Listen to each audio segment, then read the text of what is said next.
In this episode, we will discuss the different ways one can acquire exposure to Bitcoin.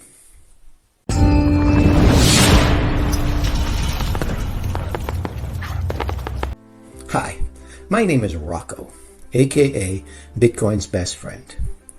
One of Bitcoin's strongest characteristics is that it is possible to hold it in self-custody. It is a bearer asset. This means that just like cash or gold or silver coins, if you have it in your custody, you can do with it what you please. You can exchange it for goods or services with a second party without the need for approval from a third party, like a bank or a credit card company or a government agency. It really is freedom money. This ability to self-custody, however, does introduce a level of difficulty and duty and diligence that is hard to grasp at first for many.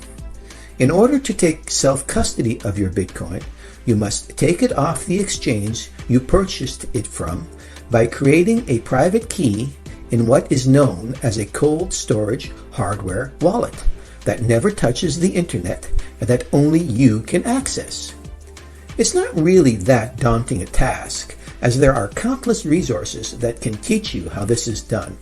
However, there is a learning curve to the process that deters some people, even though the benefits of self-custody far, far outweigh the work required to attain it. The infamous phrase that Bitcoiners use to bring this point home is, "Not your keys, not your coins." A second way someone can acquire exposure to Bitcoin's potential growth is through a spot Bitcoin exchange traded fund, or ETF.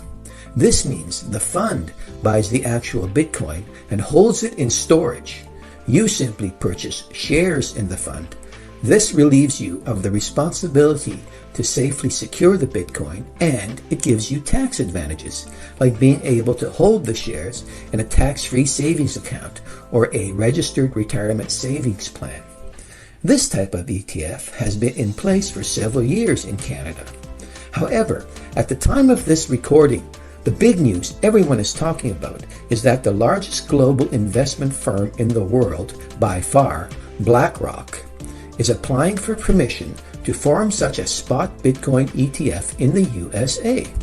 If permission is granted by the SEC, it's safe to assume a huge influx of capital into Bitcoin.